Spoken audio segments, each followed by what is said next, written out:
So with us here is Alex Saunders. He's one of the guys that says only bad things about Hex and only bad things about me. And I figured I would bring him on here so that he could say bad things about me on my stream to all my followers. Welcome, Alex. Thank you, Richard.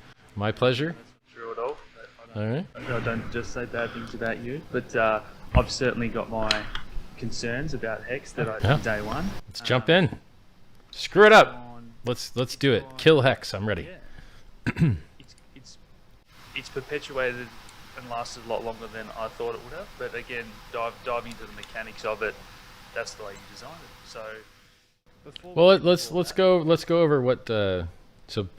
Let's pick what we're gonna attack first. So we could attack me, or we could attack Hex, or we could attack Pulse, or like just pick one, and I'm ready. You know who has 100% uptime in crypto? Nobody. Coinbase is down all the time. Kraken's down all the time. BitMEX founders got arrested. OKX founders got arrested. KuCoin got hacked. Binance got hacked. Who is doing it as good as we are? Nobody. Absolutely nobody. We're absolutely 100% killing it by every metric possible. And I demand respect. It's that easy. We won the game. Everybody else lost. The naysayers lost. If you're still a naysayer, hopefully I can educate you and you can become a hexagon at the end of the call. We'll see how it goes. yeah, cool. Yeah. Yeah, I'm open-minded. But when you say everyone won, what do you mean by that? How many people have invested? Do you know the rough numbers? Well, if you count the addresses, so if you go on etherscan.io, I think there's maybe 250,000 addresses. If you count the stakers, which I think is the most reliable count for hardcore hexagons, because on the just raw count of addresses, you've got a lot of airdrop guys in there.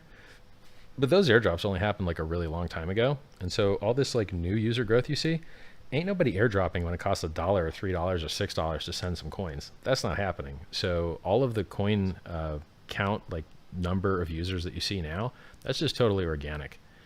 We were the first people in the world to do a tier 2 airdrop on ZK rollups. We were the first people to do it. 250,000 people received an airdrop there. And now that's worth a lot of money because the price went up a lot. And so all those guys that got all this free stuff, now that free stuff is worth tons and tons and tons. And this is people, I've seen people cash out millions. I mean, people, when you see the price dip in Hex, prices dipped 70%, 5 or 6 times. When you see that price dip that hard, people are taking profits. So I've seen people buy Lamborghinis. I've seen 2 McLarens, Ferrari, a Maybach, a maxed out Lamborghini Aventador, like a Model S, 3 Model 3s, a house, big tractor trailer, like for vacationing, like a vacation trailer thing, boats, you name it, Rolexes. Somebody like this Rolex is $250,000. A hexagon, Hex Toys just bought one without the diamond bracelet, but diamond everywhere else. I think it's like 200K, maybe 190. You know, they're just, hexagons are rich, man, rich. And why is that? Where does the money come from? You want to know where the money comes from? You ready? I'm going to tell you the big secret. Here comes the big secret. I'm going to tell you why all the hexagons get to be rich. Because the biggest, wealthiest people in cryptocurrency that have the most money also have the longest time preference, and they're willing to delay gratification the longest. And so if you go to the Hex trading room, t.me/hex trading, those guys eyeball every single transaction. And when someone ends their stake, they have an idea whether that guy's going to dump it or just restake it, because they look at his history and they go, okay, when this guy's stakes end, does he usually dump him or does he usually restake him? And then they're watching the Godwhale accounts that are the giants. Can I get into why I just don't think that, like, I think it's all just still smoke and mirrors, and a lot of people at the moment are saying, go ahead. Okay, a lot of people are saying, you know, we're number 3 on CoinMarketCap, but these other sites aren't showing us, and all these kind of things. We're 201 so forever. Before I dive into it, what's your understanding of, you know, realized market cap and that kind of thing? Oh, that doesn't exist. That's not a thing. So, okay, hey man, what happens if everybody sells their house at once? It goes to 0. Okay, what if everybody sells their car at once? It goes to 0. What if everybody sells all their anything at once? What if everybody sells all their dollars at once? It goes to 0. So this concept of ignoring probabilistic outcomes and just saying, hey, what if everyone sells everything at once? It's really stupid. So it doesn't make any sense. What will try to sell, the price is going to collapse towards 0? No. Because what you're saying is not true. Between 1% and 0.1% of the volume, the actual trading, the market depth. And so 99.9% Dude, you don't know what you're of talking people about. think that they have this amount of money, but if anyone tries to realize that, it's going to zero. And Okay. that's Sure. the math. Let's play. No, it's not the math. Okay, I know the math It because is, it's on it the is. chart. It's public. No, that's your fantasy theory. Okay, the reality is on the It's chart. numbers. There's $50 million of Sure. daily volume, Yeah, and let's you're go. claiming that Let's go. it's a $50 billion coin. I'm gonna so educate you. 0.1% of people try to sell, it's going to zero. I'm gonna educate you. You're gonna learn some things on this call. I'm gonna make you smarter, why- and you're gonna why be am able to I make wrong? more money. I'm gonna tell you Why am I right wrong? now. Okay. Were you there when Bitcoin was started? When it was founded? Like when did you get into Bitcoin? 2012? Yeah. Nice. I got into 2011, first quarter. I mined full blocks on my own, no pull. Me and my computer, video cards, mining full blocks on my own, 50 BTC block reward, no pool. Back then, you didn't even have to include a fee. Okay? I know. Yeah. Do you wish that you bought in 2011? Or 2012? Sure, who wouldn't? Well, the yeah. price went up a lot. I think 2011 was a better deal. The price was probably 10x different.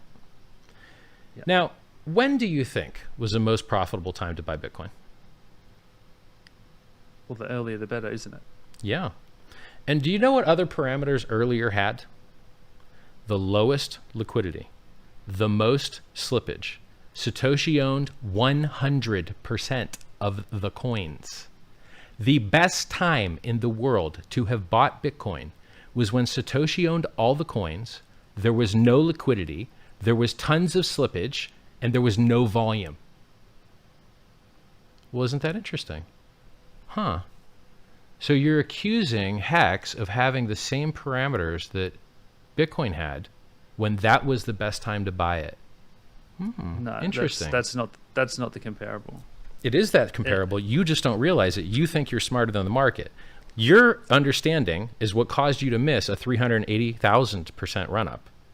I was right. My design was right. Hex was right. You are wrecked. You think that you're smart, but you don't learn from your mistakes. You should have bought Here's why Hex and made 380,000% return, but instead you thought you were smarter than the market. You're not. The market's smarter than you. No.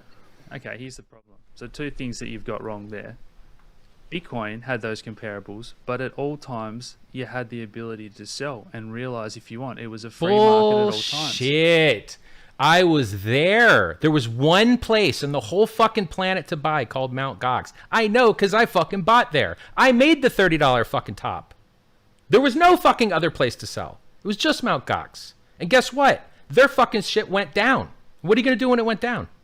You know how many people lost their coins in Mt. Gox? 200,000 Bitcoin is sitting there still. They nuked 60,000 and sold it on market in 2018 What's that got to do with my point that anyone? Your point is that you could get out whenever you wanted. No, you couldn't. No, you fucking couldn't. There was no decentralized exchanges. There was no exchange where you could trade without AML KYC. The vast majority of Hex trading has no AML KYC. It's on decentralized exchanges where you can't lose your money. It's a superior system to what Bitcoin had when it launched. Hex trading is vastly, infinitely superior to what Bitcoin had for decades, if not now. If not fucking now. You want to get into a stable coin out of Bitcoin? Tell me what you're going to do. What are you going to do? You want to get out of Bitcoin into a stable coin? What are you going to do now, today? You're going to suck middleman dick, is what you're going to do. You are going to suck middleman dick to turn your Bitcoin into a stable coin.